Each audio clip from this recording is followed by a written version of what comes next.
최재형 목사한테는 스토커라고 했으니까요.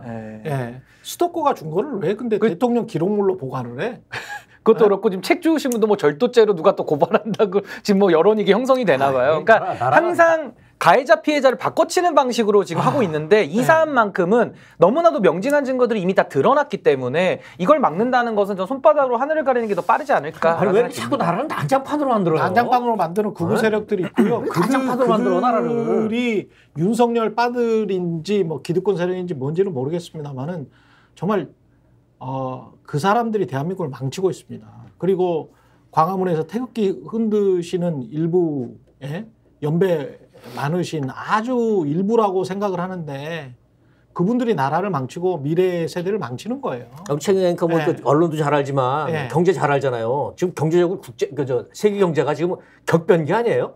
아니 남의 나라는 주가는 왜 그렇게 많이 오르는데 우리나라만 이렇게 떨어져? 이거 선진국부터 바로 그냥 급전직하는 거 아니에요? 지금 그런 상황 아니에요 지금 우리? 근데 무엇보다 제가 걱정되는 거는 에너지 문제거든요. 에너지 문제. 이렇게 저렇게 뭐 하는 동안에 신재생 에너지 관련된 정부 보조금을 지금 안 주기로 했어요. 거의 사실상 안 주기로 했는데 그게 이제 조선경제나 이런 데 이렇게 싹 나왔더라고요. 아무런 비판 없이. 근데 여기에 들어가는 또 논리는 뭐냐면 여기에다 보조금 줘서 우리 전기료가 오른다 이거예요. 근데 신재생 에너지를 발전시키고 개발했던 모든 유럽 선진국들 뭐 한 40% 50% 더 보조금을 많이 줘가지고 이 반열에 오른 거야. 독일이나 그런 나라들도. 그러지 않은 경우가 없어. 그러니까 똑같이 과학기술 R&D 보조금 주듯이 신재생 에너지가 한 자리 숫자인 나라에서 그걸 20% 30% 저는 그래서 원자력도 하고 싶으면 하라는 거야. 원자력 발전소도 해. 하고 신재생 에너지도 하는데 이게 30% 30%씩 이렇게 쭉 가는 어떤 방향. 지금 원자력은 이미 30%잖아요. 30%가 넘거든. 30, 40% 되거든. 그러면 이게 쭉 같이 가는 방향으로 하지 않으면 나라가 그냥 5년 후에는 그냥 망하는 거야. 아리백 때문에. 왜냐하면 반도체 가격이 우리가 아무리 혁신적으로 만들어도 그 가격 자체가 비싸져 버리거든. 예? 탄소세 그냥 물려버리면 그 가격 자체가 비싸. 근데 아직까지도 석탄을 제일 많이 떼는 나라 중에 하나야. 대한민국이. 예? 그러면서 신재생 에너지 보조금 주는 거는 그렇게 당신들이 이제 전기료 올라가니까 그거는 포퓰리즘적으로 극우 포퓰리즘으로 막 자극을 해. 그러면서 사람들한테 오 전기료 올라가면 안 되지.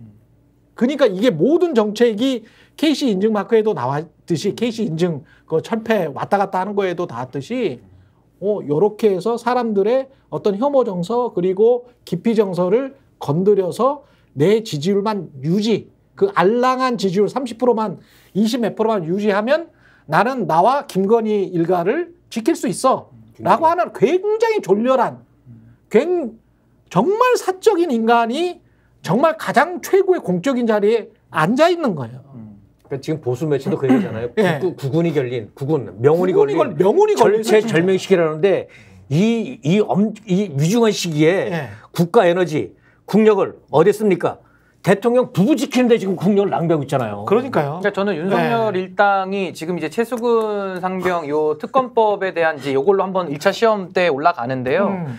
앵커님 말씀하신 대로 미래에 대한 고민은 전혀 없고요. 전혀 없어요. 오히려 지금의 잘못된 권력을 유지 강화시킴으로써 기득권을 강화해서 더 얼마나 나라 국간을 해먹을까. 해먹을 결심만을 저는 더 굳건히 하고 있다고 보거든요. 아니 본인들 지지율 때문에 연금 같은 경우도 국회에서 공론화특위 해가지고 했잖아요. 그러면 아니 이거 좀 더 받는 거는 좀 그렇다라고 하면 조금 우겨가지고 민주당도 합의를 하려고 그랬잖아. 그러면 더 받는 거 3% 말고 한 1%만 더 받읍시다. 근데 시점이 중요하거든. 지금 당장 해야 돼. 그냥 문재인 정부를 그렇게 욕했으면 문재인 정부 때 연금개혁 안 했던 거 저는 잘못했다고 봐요. 근데 문재인 정부, 박근혜 정부 그냥 안 했잖아. 유일하게 한 거는 노무현 정부 때잖아요. 연금 개혁하면 국민들한테 도움을 받습니다. 근데 그거는 미래 세대를 위한 것이고 진짜 국가 미래를 위한 것이기 때문에 해야 돼. 해야 되면 빨리 해야 돼. 그거를 3년으로 늦추잖아? 그러면 계속 누적되는 적자폭만 늘어날 수밖에 없는 거야. 그러니까 하려면 빨리라도 해서 지금 현재 돈 버는 세대, 저 같은 세대한테 더 많이 걷자 그러면 환영한다니까. 환영한다니까. 그러니까 그거를 조금 덜 받든 뭐 더 받든 뭐 아니면 지금이랑 똑같이 받든 간에 빨리 그런 거를 야 바꿔 더블로 그냥 근데 속도는 빨리 해야 돼. 이런 어떤 정책적인 판단, 우선순위 이런 게 대통령한테는 없다는 겁니다. 오로지 본인의 우선순위는 본인과 김건희 일가 지키기, 사법 리스크 방어 이거밖에 없는 것처럼 보이니까 이게 어떤 자가 이런 대통령의 역할을 지금까지 수행을 했는가. 이렇게 뻔뻔한 자가 어떻게 계속 거부권을 행사하면서 이렇게 궤변만을 늘어놓고 국민의힘 의원들은 거기에서 또 딸랑딸랑만 계속하면서 그게 국가를 위한 일인 양 그렇게 계속 이야기를 하고 그 30%는 그걸 이 나라를 망쳐먹으려고 계속 그렇게 지지를 해주고 있는 건가.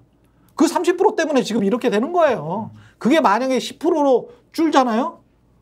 합의될 게 얼마나 많아. 합의될 게 얼마나 많아. 연금개혁도 지금 국회에서 네. 연금특위에서 공론화가 합의된 게 있잖아요. 그렇죠. 그게 100점짜리 아니어도 그럼 90점짜리 아니어도 80점에도 가자고 일단 그러면 그럼 가고 거기서 또 보태면 되잖아. 아니 신의규 변호사도 그렇지만 세대가 약간 다르죠. 저 연금 많이 냈다니까. 국민연금은 재분배 효과가 있기 때문에 제 소득의 최고 등급으로 늘 냈어요. 늘 냈어. 근데 덜 받아도 지금 판단은 그런 겁니다. 무조건 빨리 해야 된다. 내일이라도 그냥 하는 게 국민들한테 제일 도움이 된다. 어르신들한테도 도움되고 무엇보다 미래 세대들한테 도움되기 때문에 지금 내일 당장 해도 되는 거예요. 근데 저는요 보수가 공동체 안정을 상당히 중시하거든요. 그렇죠. 보수의 가치 중의 가치인데 그러기 위해서는 우리 연금 문제 반드시 해결을 해야 되고 전 정권에서 못했으면 못했기 때문에 정권을 바꿔줬으니까 더 해야 된다라는 것이고.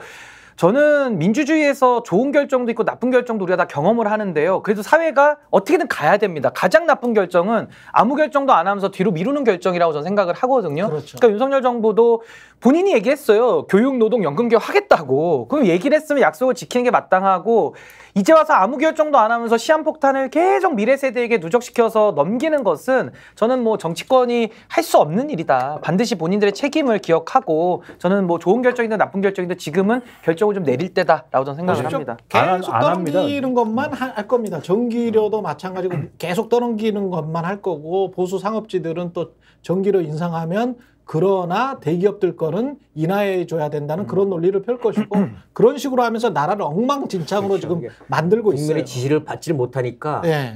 그 국민을 설득해야 될 일을 못해요. 네. 신뢰와 권위가 없으니까. 그렇죠. 그러니까 눈치만 보는 거예요. 그렇죠. 좋아할 것만 찾는 거예요. 네. 그 지금 뭐 직구 때 문제야? 했다가 반대? 접고. 그러니까 왔다 갔다 이거만 하는 거죠. 난장판 되는 거지 나라가 그러면. 연금은 안 할 건데 네. 연금에 대해서는 그 지난번에도 말씀드렸지만은 국회 연금특위가 정확히 얘기하면 국민의힘이 합의하자 그러면 합의를 할 수 있어요. 국회 안을. 그리고 그 국회 안에 대해서 정부가 대통령이 오케이 하면 되는 겁니다. 그렇지. 그러면 끝나는 건데 그렇지. 지금 국회에서 여당이 합의가 어렵습니다. 왜 합의가 어려운 거야? 깨진 상황이에요. 네. 야당하고 여당의 입장의 차이가 크다고 주장하는데 아시겠지만 별로 입장 차이가 크지 않아요. 차이가 없어요. 거의 없고 그런 상황인데 지난번에 이준영 기자회견 할 때 윤석열 대통령이 뭐라고 그랬냐 이거 물어봤잖아요. 기자가 연금개혁은 어떻게 되냐 그러면 물어봤는데 내 임기 내에 할 상황이고 다음 국회에서 좀 더 심도 있게 논의해야 될 것이다 라고 얘기하지 않았습니까? 근데 그런 거에 대해서 그렇게 얘기한 거에 대해서 지금도 말씀드렸지만 그러니까 안 하겠다는 거잖아요. 이번 국회에서 안 하면은 다음 국회에서 처음부터 다시 논의해야 되지 않습니까? 헛되이 생각이 들었는데 다음 국회를 미룬 게 다음 국회에서는 특검법 이런 거 하지 말고 이거만 하는 것 같아. 이게 보수지에서도 설명이 안 된다고 생각을 하는 거예요, 지금. 그래서 오늘 조선일보의 사설 제목이 제가 조선일보 얘기하면 안 좋아하시겠지만은 이 제목이 통쾌해서 제가 읽어드리겠습니다. 사설 제목만. 제목. 사실상 여야 합의된 연금 개혁안. 맞아요. 미룬 사람은 역사의 죄인. 그래요. 맞아요. 맞습니다. 미룬 사람은 역사의 죄인. 네. 윤석열이죠, 뭐. 이 윤석열 대통령의 지적인 능력, 그 다음에 공감적인 IQ, EQ 다 최악이라고 저는 판단을 합니다. 2년이 지났기 때문에 이 정도를 판단을 못하고 아직까지도 이분에게 대해서 미련을 갖고 있다라는 거는 그거는 그분 자체가 우둔한 분이다. 예, 그런 생각이 드네요. 저희가 이벤트 하나 마련했습니다. 혁신, 균형, 정의를 지향하는 대한민국의 정치, 경제, 미디어 스픽스가 지금 벌써 88.3만 명 정도 구독자를 지금 모집했습니다. 너무너무 감사드립니다. 88만 구독자의 시선을 한 번에 받을 기업을 저희들이 홍보해 드리려고 합니다. 저희들이 선착순으로 10개사를 뽑습니다. 2024년 5월 31일까지 메일로 보내주십시오. spixed@fix.kr로 보내주시면 되고요. 접수 기간은 5월 말일까지고요. 10개사를 저희가 선착순으로 뽑습니다. 6월달 한 달, 그리고 7월달 한 달 각각 이렇게 한번 해봐가지고요. 우리가 한번 공유해보고 많이 평가해보고 판매해보고자 합니다.